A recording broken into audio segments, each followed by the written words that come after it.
could be done. Now, before I move to the next phase, I'll just briefly touch upon one contentious issue. Recently, there has been a demand for testing the DNA of the Rinpoche ashes.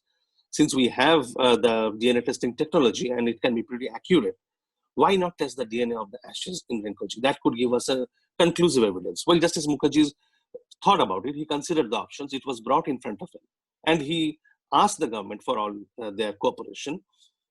But the government, of course, had its own reason. It dilly-dallied. It created problems. It obstructed. And finally, while the commission functioned, the DNA test could not be conducted. Justice Mukherjee had contacted independent experts across the world also. And the general opinion was that since the body was cremated, whosoever's ashes those are, since the body was cremated, there is very, very almost nil probability of any DNA surviving in those ashes.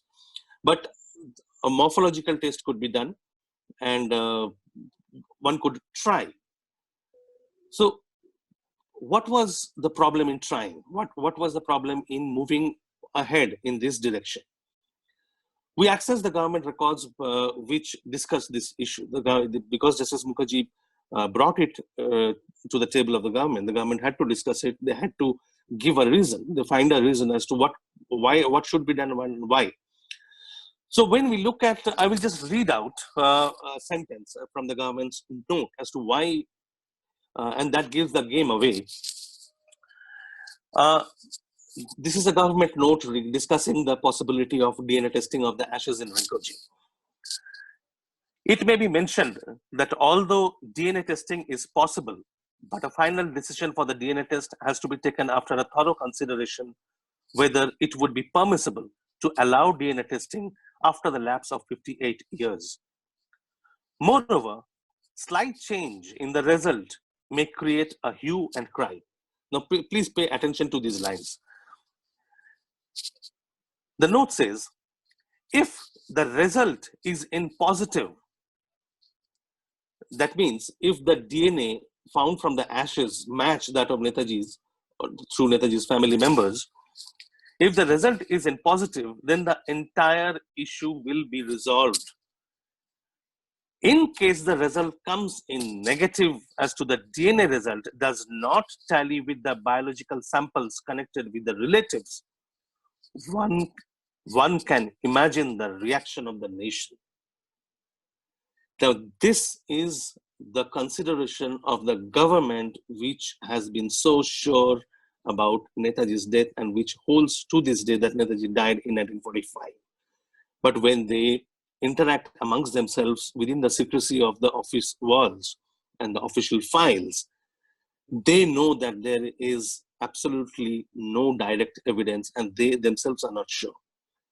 So the reason why the progress could not be made towards a forensic analysis of the ashes in Rinpoche is that the government was afraid that if the DNA does not match or the samples, the ash, whatever tests are conducted, they do not match with Netaji, then what would they do?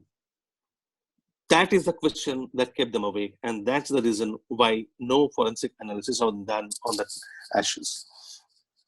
Now, this sounds very, very odd because we are a country where at the slightest pretext, we run to the FBI, we run to the advanced countries, to the developed countries for forensic tests, help in forensic tests. I mean, you would remember many, many cases like that of Bhavari Devi, even many, even the recent case of Sunanda Pushkar. At the drop of a hat, we run to other countries and ask them to do the tests, analyze the samples, do whatever is required. But here, we are talking of a man who got us our freedom. And we are not ready to move the files. We are not even ready to consider how things can be moved forward. That is the government's attitude, and that gives the game away. The fear, what if the samples don't match? because they know that the samples won't match. So this was the status quo. This was the status in 2006, that the case was shut, the government had successfully buried it, and people were on the verge of forgetting. There was no idea what could be done, because the country was told that you can forget about it. It's conclusive. The government will never accept that there is any possibility that Netaji survived the plane crash, or that there was never any plane crash. So this is a phase when we were a bunch of youngsters. At that time, and 2004-5, we had started getting around a bunch of youngsters around the world, across the world. I was in the United Kingdom at the time. Sujeet was in Trivandrum, Shantanu, Anuj, Vishal, they were in Delhi. And there were a few more friends. We kept talking what could be done, what could be done. And that is a time when Anuj's first book, Back from Dead, had been published. And in fact, that is a book which had got all of us together. And that had got all of us talking as to what could be done. Now, in 2005, something very significant happened. And something I can bet my life on, that the government never thought that this could be utilized against their line of action, or line that they have maintained. The UPA government passed a piece of legislation called the Right to Information Act in 2005. And so I was sitting in my office and thinking as to what could be done. Then the idea struck me that if we now have a legal backing for digging out information, for asking the government, holding the government accountable for information, for transparency, we should utilize it. So our first letter went off to the Ministry of Home Affairs, asking for all records that were marked as exhibits in the Shahnawaz Committee and the Khosla Commission. Now, a commission of inquiry, when it is submitting its report, likes to flag out a few documents, a few pieces of evidence that it considers very, very crucial to its conclusion, to the main body of the report, and those are marked as exhibits. Exhibits means those support the decision, they support the conclusion. So we asked, and we knew that we had got access to a secret document, a classified document, which was secret. And on the basis of that, we asked the Ministry of Home Affairs that we want the exhibits. The Home Ministry told us that, sorry, nothing doing. There was no exhibit along with the Khosla Commission or the Shahnawaz Committee. And we knew, we kept arguing, they kept arguing. And the Central Information Commission, at that point, initially, they thought that we were wasting everybody's time. We were chasing conspiracy theory. So, I mean, a very flabbergasted information commissioner asked us, don't you guys have anything better to do? I mean, you are young guys. Why don't you go and do something better with your career, with your life? Why are you chasing a conspiracy theory? And that is when we produced the secret document. And that turned around the game. And then as the hearings went on, the Information Commission started understanding that there was a cover-up. There was a huge cover-up. And finally, we won the case. And that was the second time, this was the second occasion when the CIC convened a full bench hearing on the case. And it ordered the Ministry of Home Affairs to declassify the 220 documents listed in that list of exhibits. Now, if everything is well and good, everything is fine, then the ministry should have just thrown open the files and let us have those documents. But what happened after that? The highest political decision-making body sat together to take a decision on this order of the Information Commission, of the Central Information Commission. Unbelievable. The Cabinet Committee on Political Affairs, which is attended by the Prime Minister, the Home Minister, the Finance Minister, the Defense Minister, the topmost ministers, they put their heads together, and we were conveyed a few days later that, well, we cannot give you those 202 documents. Here are 91. Take them and forget. I mean, it was over. But it was far from over. What we did is we kept on asking the government questions. We kept the government asking for documents, for information. And the next step was I asked the government for all exhibits related to the Justice Mukherjee Commission of Inquiry. The case went on for 4 years until the government was forced by the Information Commission to release all documents. That's nearly 10,000 files. And that is the biggest chunk of declassification done by any government on Netaji till date. And I am saying this, taking into consideration the declassification drive that was taken by the Prime Minister Narendra Modi. So, and then I asked for the government to release a copy of the official history of the Indian National Army. And I found support in the Information Commission. The Information Commission asked the government to give me a copy. Guess what? The Defense Ministry not only disobeyed the Information Commission, but they went to the Delhi High Court and filed a case against me. Filed a case not against the Information Commission for grounds of transparency or grounds of secrecy or grounds of whatever. They didn't have a problem with the Information Commission for passing the order. They had a problem with me for asking the question. That case is still pending in Delhi High Court. And after the NDA government came in, I wrote to Mrs. Nirmala Sitharaman, telling her, giving her the case number and everything. Unfortunately, the NDA government has continued that case, and that has not been removed yet. That has not been withdrawn. That case is still pending. So that's when we came in as, we formed this group called Mission Netaji. That was in 2005. And we still continue to work together after 15 years. And it is this 15 years of research that has been encapsulated, our findings that has been encapsulated in the book Conundrum. I'll just take a moment to show you, for those who have not seen the book. This is the book, and it is available in Amazon. So please, those who have not read, please do. You will love it. It's a detective book, really.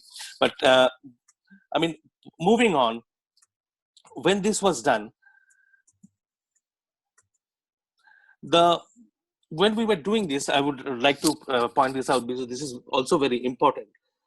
We were doing as odd ones out. I mean, it was a time when it was a time of Orkut. It was a time of Yahoo groups, email discussion. Facebook had just started coming in. It was still not the rage. Twitter had not taken over. It was at that time when we were doing all this struggle against the government. We were trying to bring transparency into the whole matter. We were trying to bring out all information that had been suppressed. There were hundreds, thousands of files which had been suppressed for 7 decades. And we were trying to bring them out so that people could see for themselves and could make up their mind, irrespective of what government appointed commission said or irrespective of what the government itself claimed. Because the truth was out there for anybody who cared to study these files. So we succeeded to a large extent, but the last push is still remaining. That has to be given. I will come to it later. And to continue with the thing that after this, as this gained momentum, the RTI movement gained momentum, we started approaching the state government of West Bengal for declassifying 64 files which were mentioned in the Mukherjee Commission's report, but were not done. So we asked repeatedly. Anuj filed an RTI application to the Bengal government, and it was denied. They denied the existence of those files. They could not find anything, and they had no answer. This went on. We were joined by some members of the Bose family and actually came down to the streets. There were demonstrations, there were processions. A lot of our friends in Kolkata joined in. And the movement gathered momentum. It gathered pace, and it became very visible. It could not be brushed under the carpet anymore. And it was not only in the newspapers, it was there for people to see on the streets. It was under this pressure, and it was at that time that we advised the Bose family to approach Mr. Modi and apprise him of the issue. Mr. Modi has been a big a fan of Netaji, and he has talked about him from many forums. He has been there at functions of the commemorating the INA. He has spoken very highly of Netaji and his admiration for him. So we thought that Mr. Modi is bringing a new approach to governance. So he might have a new approach to this ministry, and he could be playing a very, very important role. So we advocated, we suggested that the Bose family members should go and meet him, and which they did. And Mr. Modi promised that he would do something as and when he comes to power. So once the new government was in power, he started moving towards that direction. And in the meanwhile, the Mamata Banerjee government also declassified these 64 files. This was obviously, I mean, it came as a surprise, as if the files were suddenly found and all, and they were lost and they were suddenly found. But we know, I mean, everybody who's aware of the case, the progress of the case, is aware that it was because of this pressure put on very publicly that she finally agreed to the declassification, and she did it fantastically. She digitized all the records and gave out the files in DVDs, and that was a fantastic job. It was the first time. Mr. Modi also announced that he would declassify. When we met with the Bose family, Anuj, I, and my other colleagues in Mission Netaji, we went with the Bose family to meet Mr. Modi and Mr. Rajnath Singh. Sushma ji was also there.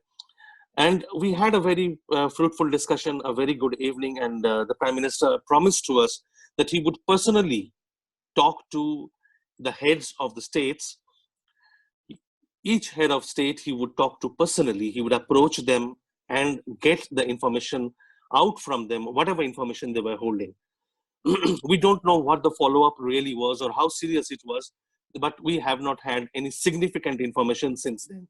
That was 2015, October of 2015, and we are in 2020, 5 years have passed, but we really have not seen much progress on that front. Very cursory, very casual. I mean, governments might have been approached and they have responded casually. So, but immediately after that, what Mr. Modi did was unprecedented. He declassified in phases a total of 304 files. But from what we understood, that these files were already seen by Justice Mukherjee. And we knew that these files were not going to throw any new light on Netaji's disappearance. And we publicly cautioned about it. And that is exactly what has happened. All the files that have come out are good files. And as a matter of inducing transparency, are laudable. It's commendable what the government has done, but that is nearly not enough. The intelligence files still remain buried, and they have not been brought out, as I said in the beginning of my talk. Unless those come out, we will not know the final version of the government's truth. So it has been our effort since then, and to get all these files out, and we have been trying. But what just before, I mean, there was one incident which I have missed, which happened just before this declassification phase started. And that was a tremendous revelation, a shock to any government, a shock to all political observers, a shock to historians. Historians earlier used to dismiss this work of ours. I mean, I have on record Professor Sumit Sarkar, a highly regarded historian, and I would quote him: "The subject is so boring and unimportant that I do not even feel like reacting to it." Now, this is the reaction of one of the topmost historians of our country relating to a case which has so much potential as a case of historical investigation. Any person who is worth the name of a historian should have loved to dig into the files that were kept in the National Archives, would have loved to chase the files that were still kept secret. But Unfortunately, what we saw that while we kept pressing for declassification, we did not get support from a single historian. Not a single historian associated with any university anywhere in the world came forward to support the movement of declassification. In fact, one historian who later became a member of parliament from Netaji's family trivialized the entire effort. He said it's a non-issue. And when the files started coming out, they started trying to brush them under the carpet, that this is nothing. So the files that came out from Justice Mukherjee's Commission of Inquiry, the ones for which I fought for 4 years, one day, Anuj, I was out for a business conference, and Anuj took the day off to the National Archives. And I got, I'm in the middle of a conference, I get frantic call from him. Hey, listen, I have got something very, very interesting. This is just scandalous, and you won't believe it. I said, what? He said, do you know the government was snooping on Netaji's family till the 1970s? And there started the story of bringing out the snooping story. And that created such a ruckus, that created such a hue and cry. It was all over newspapers. It was all over the electronic media. The TV news channels were discussing it, debating it prime time. And it blew up on the government's face to such an extent that nobody could ignore the case anymore. And that is when the decisions regarding the declassification were taken. I mean, this whole snooping case that the government of India from 1946 till 1970s was spying on Netaji's family. And not only Netaji's family, they were spying on every individual who had anything to do with Netaji. And that went to such a ridiculous extent that when a 16-year-old boy wrote a letter from Kurseong to Netaji's elder brother Sharat Chandra Bose asking whether Netaji was still alive and about the politics and Netaji, not politics really, but only mostly about Netaji, the police was sent to cross-check his antecedents to find out about his political background, political affiliations, what he was doing. A 16-year-old boy. The government didn't even spare a 16-year-old boy. So this was the scope. I mean, there were scores of intelligence agents who were keeping a tab of each and every document entering the Bose family house. And they were keeping a tab on former INS soldiers. And God knows who else, because if these people were being snooped upon, if these people were tailed by the intelligence agents, it is just a matter of common sense that other people who were more politically involved with Netaji and Netaji's ideology and his politics, many of them former revolutionaries who were still alive and active in politics, they were also being tailed by these people. And we still don't have those files. We only have the tip of the iceberg. So the question obviously became that why was the government then following, was spying, was reading each and every document relating to Netaji that passed between these individuals. Netaji's wife was being snooped upon. Her letters were intercepted. Netaji's nephews who wrote letters to her, those letters were intercepted. Sharat Chandra Bose's letters were intercepted. All other political and other important personalities who were in touch with the Bose family, their letters were intercepted. INA honchos their letters were intercepted. So what exactly was going on? Why till the 1970s? All for a man who was dead in 1945, and the government really believed that? I mean, would you spend so much resource, money and men on a person, tailing a person? I mean, Netaji's family after the death of Sharat Chandra Bose were not even politically relevant. There was no big shot. They were, I mean, nowhere in the political scenario to cause any trouble or to do anything. They might like to tell themselves some fantasy stories today looking back, but they were practically non-entities at that time, this entire period. Nobody posed any challenge to any government. So why was the government spending so much resource on finding out what was happening to the family, who the family was writing to, who was writing to the family? And everybody agreed. Everybody reached the same conclusion. I mean, I might add, let me read out a few reactions to this spying episode. I mean, the family, of course, some members of the family turned around and said, of course, I mean, this means that they were following our uncle. I mean, they believed, the government believed that his family members are on record saying that the government must have believed that our uncle was alive, or granduncle, or whoever. And I mean, the government, through its spokesperson, said that there was only one reasonable explanation for this long surveillance. It was the NDA government, and because all this snooping was done by the Congress governments, it became a very useful political tool at the time. And the spokesperson gave a political statement that the government was not sure whether Bose was dead, and thought that if he were alive, he would be in some form of communication with his family in Calcutta.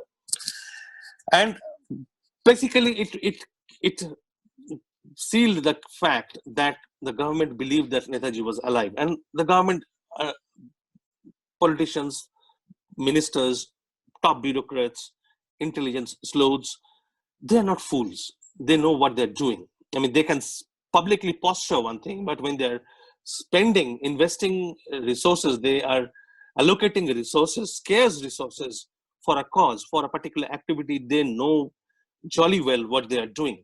They don't spend money unless they are sure of something. So they must have been following something very, very concrete, trying to figure out something which was very, very concrete and not in the realm of opinion or hypothesis or just belief.